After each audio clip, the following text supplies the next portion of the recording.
আমার ভাইয়েরা, আমি একটি কিতাব পড়তেছিলাম, কিতাবটি পড়তে পড়তে আমি অবাক হয়ে গেলাম। পাকিস্তানের একটি যুবক আমেরিকার কোনো এক কোম্পানিতে কাজ করে। ওই কোম্পানিতে একটা খ্রিস্টানীয় মেয়ে, সেও কাজ করে। এখন আমাদের মুসলমান যুবকরা বহু ছেলেরা এমন আছে যাহারা 5 ওয়াক্ত নামাজ পড়ে না বটে, কিন্তু মসজিদ এবং কোরআন এবং মাদ্রাসার প্রতি এদের মহব্বত, ভালোবাসা অতুলনীয় আছে না? মাদ্রাসার নামে কথা বললে ঝাঁপিয়ে পড়বে, কোরআনের বিরুদ্ধে কোনো কথা বললে আমার যুবক ভাইয়েরা ঝাঁপিয়ে পড়বে। নামাজ হয়তো পড়তে পারে না, কিন্তু মহব্বত, টান, ভালোবাসা আছে। অনেকেই রোজার সময় লুকিয়ে লুকিয়েও খায় কি না? যুবকদের হয়তো রাগ হবে, সব যুবকেরা না, কিছু কিছু আছে আমার ভাইয়েরা। কিন্তু কোরআন এবং মাদ্রাসা মসজিদের প্রতি টান তো থাকবেই। পাকিস্তানের এই যুবকটি যে কোম্পানিতে কাজ করে, এই কোম্পানিতে তার অনেকগুলি কিতাবপত্র ছিল, কিন্তু সমস্ত কিতাবপত্রের উপরে একটি কিতাব রাখা ছিল, তার নাম কোরআন। কারণ তারা কোরআনের উপরে মহব্বত করে। একটা মুসলমান, সে তো কোরআনকে ভালোবাসবেই। তো সমস্ত কিতাবের উপরে যে কিতাবটি রাখা ছিল, সেই কিতাবটির নাম হচ্ছে কোরআনুল কারীম। এখন কোম্পানিতে কাজ করতে করতে পাকিস্তানি এই যুবকটার প্রেম ভালোবাসা হয়ে গেল খ্রিস্টানীয় এই মেয়েটির সঙ্গে। এক জায়গায় যদি কাজকাম করে তো প্রেম ভালোবাসা হওয়াটা তো স্বাভাবিক। আমি রাস্তা দিয়ে একদিন আস্তে আস্তে দেখলাম পোলের উপরে একটা ছেলে বসে মোবাইলে ফোন করছে, বলে তোমার জন্য আমার 24 ঘন্টা ঘুম আসে না। এই কথাটাও শুনতে পাইলাম, আমি নিজে কেন শুনতে পাইলাম, তোমার জন্য আমার 24 ঘন্টা ঘুম আসে না। আচ্ছা, এই কথাটা কি সত্য না মিথ্যা? একটা মানুষ কখনো 24 ঘন্টা জেগে থাকতে পারে? যাই হোক, যুবক ভাইদের কথা বলতে গিয়ে বললাম, এখন খ্রিস্টানীয় মেয়েটির সঙ্গে প্রেম ভালোবাসা হয়ে গেল। এক পর্যায়ে এমন হলো যে খ্রিস্টানীয় মেয়েটিকে এই পাকিস্তানের যুবক বিবাহের প্রস্তাব দিল। মেয়েটি বলল, আমরা তো খ্রিস্টান, এখন আপনার সঙ্গে আমার বিবাহ হবে কি না হবে এই ব্যাপারে সিদ্ধান্ত টানবে আমার বাপ এবং মা। প্রেম ভালোবাসা কিন্তু দুজনেরই হয়েছে, কিন্তু সে তার বাপ মার অনুমতি ছাড়া বিয়ে করতে পারবে না। বাপ এবং মায়ের কাছে গিয়ে বলল, পাকিস্তানের এই ছেলেটি, সে আমাকে বিয়ের প্রস্তাব জানিয়েছে। বাপ এবং মা দেখলো তো মহা মুশকিল, আমরা খ্রিস্টান, একটা খ্রিস্টানীয় মেয়ের সঙ্গে একটা মুসলমান ছেলের বিবাহ হয় না, এটা অসম্ভব।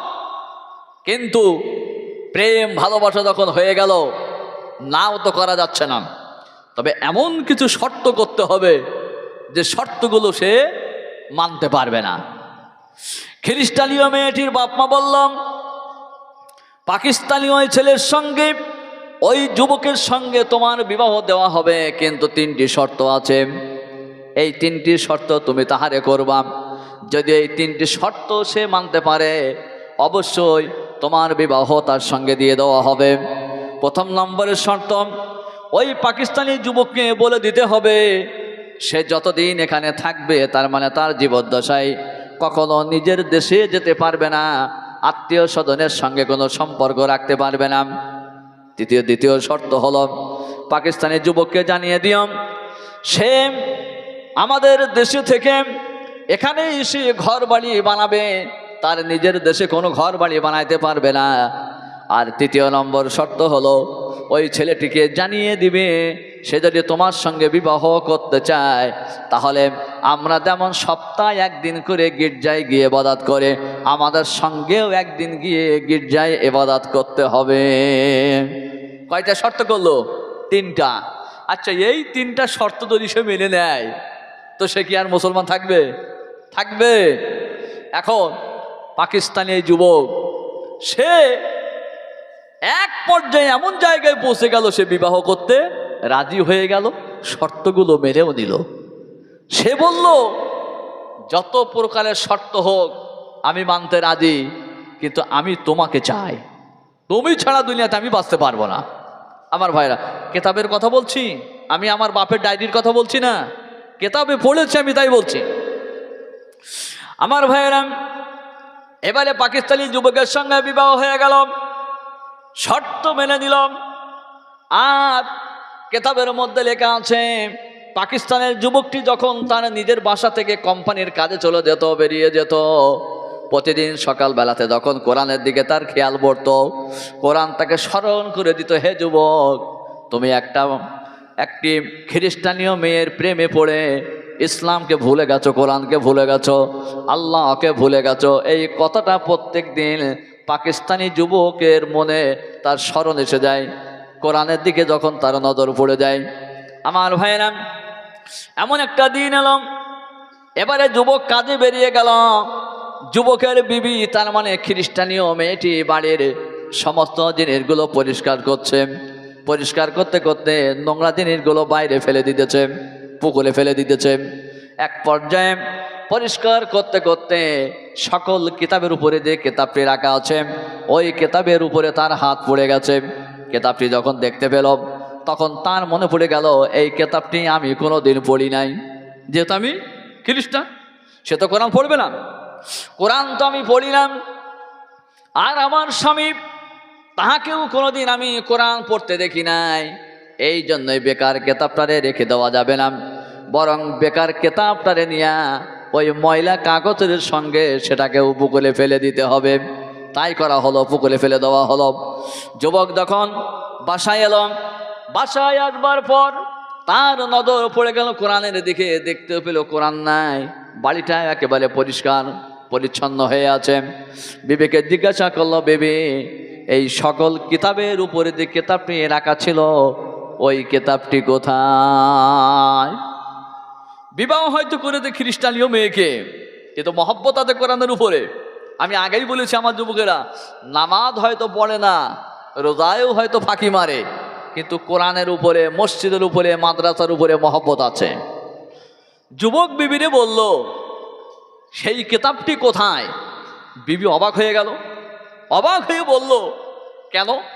সেই কিতাবটি কখনো তুমিও পড়ো নাই, কখনো আমিও পড়ি নাই। এই জন্য আজকের আমার বাড়িটা পরিষ্কার করতে গিয়ে যত ময়লা কাগজপত্র ছিল সব পুকুরে ফেলে দিলাম, এমনকি ওই কিতাবটি সেটাও ফেলে দিলাম। সঙ্গে সঙ্গে যুবক পুকুরে লাফ দিয়ে পড়ে কোন জায়গায় কোরআন আছে, কোথায় ফেলেছে, সেই কোরআনকে তুলে নিয়ে বুকের সঙ্গে জড়িয়ে ধরে কাঁদতে থাকে। আর কোরআনকে বলে, কোরআন, তুমি আমারে ক্ষমা করে দাও, আমি তোমার সঙ্গে বেয়াদবি করেছি, আমারে মাফ করে দাও। এই অবস্থা দেখে খ্রিস্টানীয় মেয়েটি বলল, তাহলে আমি বুঝতে পেরেছি যে এখনো তোমার মধ্যে ইসলাম ধর্মের মহব্বত আছে, কোরআনের ভালোবাসা আছে, আমি তোমার সংসার করতে পারবো না। জিনিসপত্র গুছিয়ে নিয়ে খ্রিস্টানীয় মেয়েটি সেখান থেকে বাড়িতে রওনা দিল। এদিকে কেতাবের মধ্যে লেখা আছে, পাকিস্তানীয় ছেলেটি সে তার কেতাবপত্র জিনিসপত্র গুছিয়ে নিয়ে কোরআনকে নিয়ে নিজ দেশে পাকিস্তানে ফিরে এলো। ওই কোম্পানির কাদার করার দরকার নাই, যেখানে আমার ঈমান নষ্ট হবে। কেতাবের মধ্যে লেখা হচ্ছে, কোরআনের উপরে ভালোবাসা থাকার কারণে, টান থাকার কারণে, মহব্বত থাকার কারণে আজকের অন্ধকার থেকে সে আলোর রাস্তা পেল। ঈমান হারা হলো না, বরং ঈমানের রাস্তায় ফিরে এলো।